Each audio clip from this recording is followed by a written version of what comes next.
영적 점검을 한번 해보겠습니다. 제가 한 10가지 질문을 하겠습니다. 이 10가지 질문은 성경에 예수님을 믿으면 이렇게 된다고 하신 약속들에 대해서 제가 10가지 정도를 말씀을 드리겠는데, 듣자마자 그냥 아멘이 되시는 경우는 큰 소리로 아멘 해 주시기 바랍니다. 근데 듣는 순간에 대답하기가 약간 좀 걸림이 있으시면, 좀 생각을 해봐야 되겠다는 생각이 드시면 가만히 계시면 됩니다. 그냥 의무적으로 다 아멘 안 하셔도 됩니다. 네, 그냥 당연히 내 마음에서부터 아멘이 되면 아멘 하시고, 조금 생각이 더 가야 되겠다 싶으면 가만히 계시면 됩니다.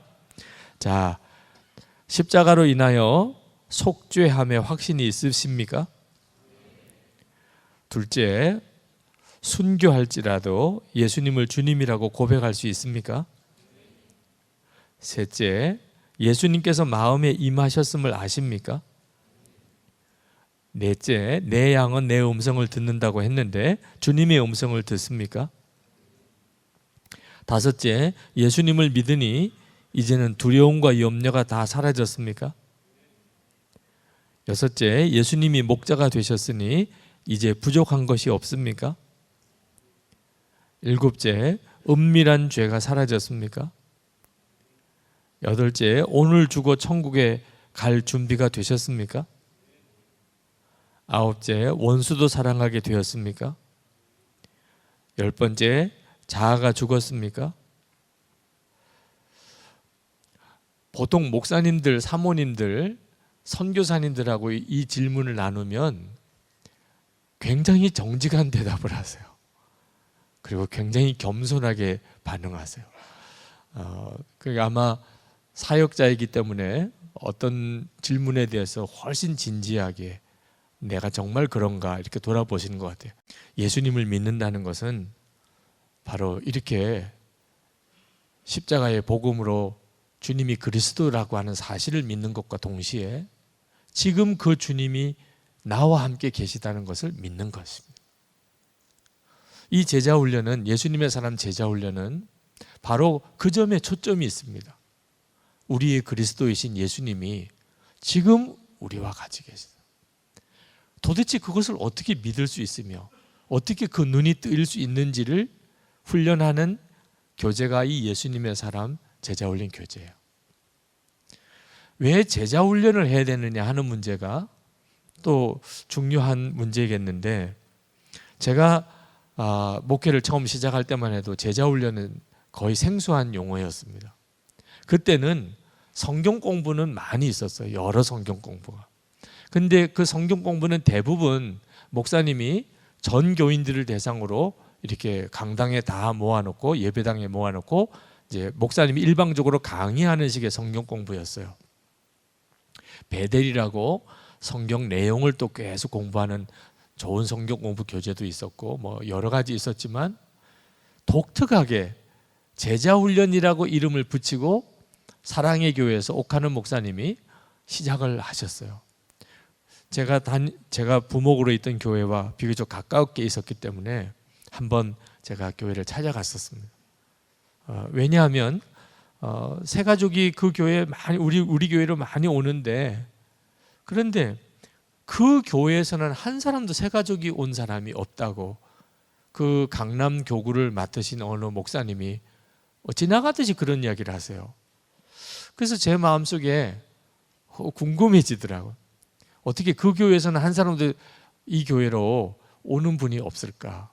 그래서 갔더니 월요일에 갔는데 목회자들 안 계시고 서점은 문을 열었더라고요.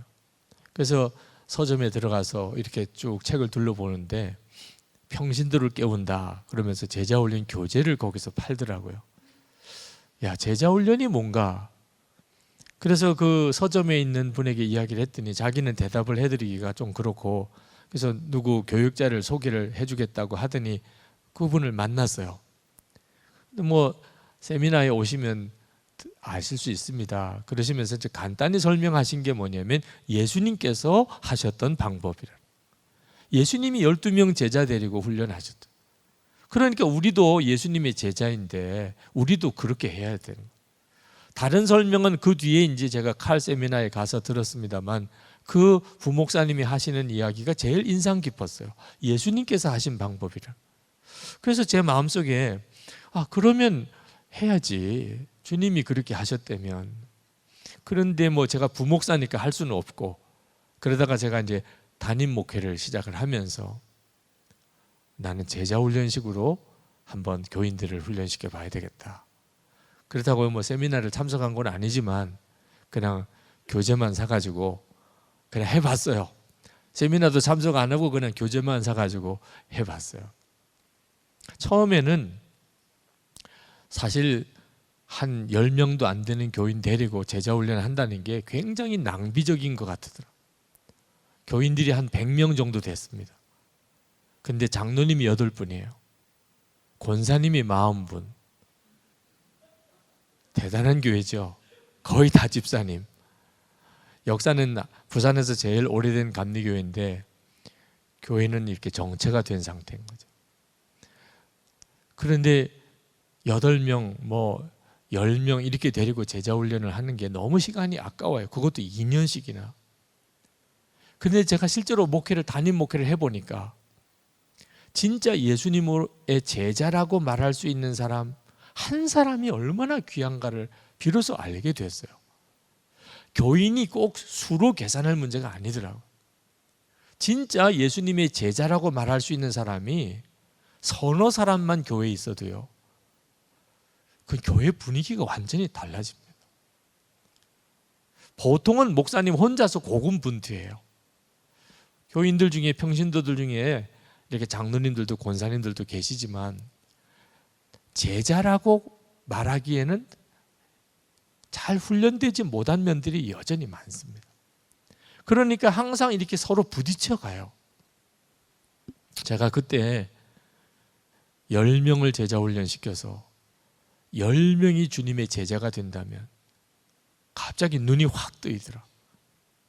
이건 교인이 300명, 500명, 1000명 되는 것보다 훨씬 놀라운 일이라. 그래서 이제 제자 훈련을 시작을 한 겁니다. 예수님이 하신 방법이 소수의 인원을 철저히 훈련시키신 거거든요. 그게 예수님이 3년 동안 제자들을 훈련시키신 거잖아요. 그래서 그렇게 제자 훈련을 시키면서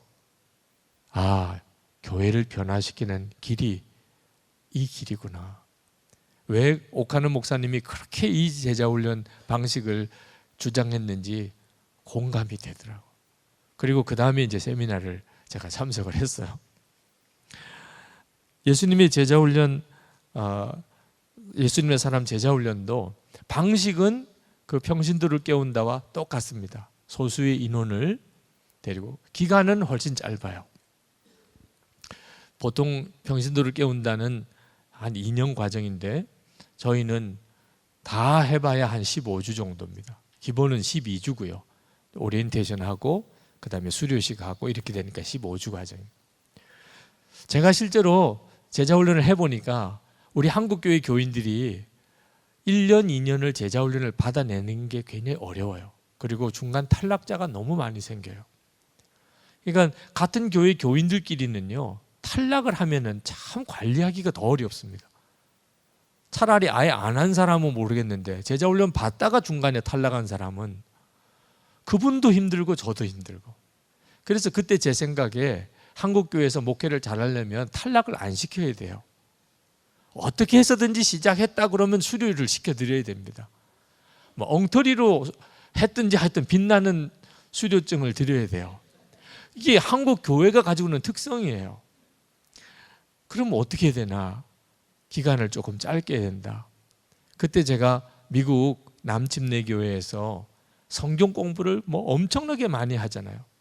그러면서 그 남침내교회에서 쭉 성경 공부를 했던 것들을 리서치한 결과 중에 하나가 교인들이 훈련받기에 가장 좋은 기간이 12주라는 겁니다. 12주보다 못해도 좀 아쉽고 12주보다 넘어가면 탈락자가 많이 늘어나고. 그래서 하나님을 경험하는 삶이라고 하는 교재가 그 미 남침내교에서 나온 건데 12주 과정으로 만들었다고 그러더라고요. 그래서 제가 12주 과정짜리의 교재를 만들어야 되겠다. 그 교재를, 그 평신도를 깨운다는 교재를 쓰면서 제가 한 가지 아쉬웠던 게, 그 교재는 평신도 리더를 기르는 훈련 교재입니다. 적어도 성경을 읽고 귀납법적으로 그 성경을 풀어낼 수 있고, 그리고 소그룹을 인도할 수 있는 정도의 능력을 갖추는 사람을 길러내는 게 목표예요. 전 굉장히 중요하다고 생각해요, 목회할 때. 그런데 저는 제가 관심을 가졌던 거는 예수 그리스도가 정말 살아계시고 지금 나와 함께 계시고 내 주님이 되셨다는 눈이 뜨이는 것이 더 중요하다고 생각했어요. 근데 그걸 가르치는 데 있어서는 그 교재가 아쉬워요. 그래서 어떻게 하면 이것을 교인들에게 눈뜨게 해드릴 수 있을까 해서 이제 강의안을 제가 만들어 가지고 프린트를 해서 나눠주고 쓰고, 또 그 다음 기수 때 좀 수정해서 쓰고, 이렇게 교재를 만들었습니다. 그래서 10년 동안을 했던 거고, 그게 이제 출판돼서 나온 게 예수님의 사람의 교재입니다. 교인은 그러니까 정도에 맞추어 가지고 적절한 훈련이 필요합니다.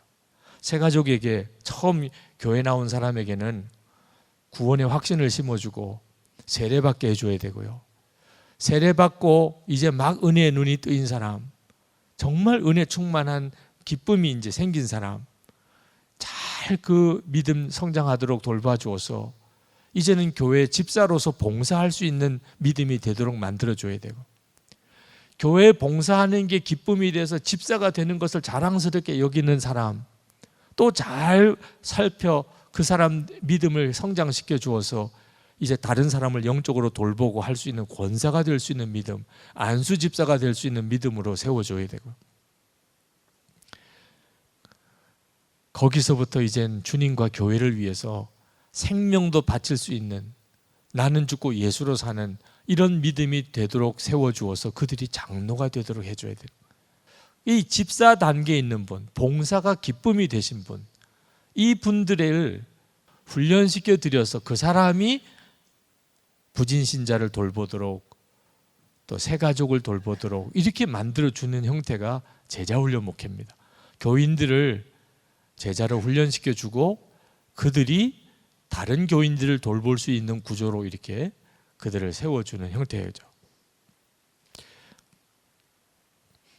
예수님의 사람 교재는 이제 그런 훈련하는 과정에서 기본적으로 주 예수님과 인격적이고 친밀한 교제에 눈이 열리도록 십자가 복음이 뭔지, 그리고 어떻게 주님과 동행하는지를 훈련하는 형태의 교재입니다.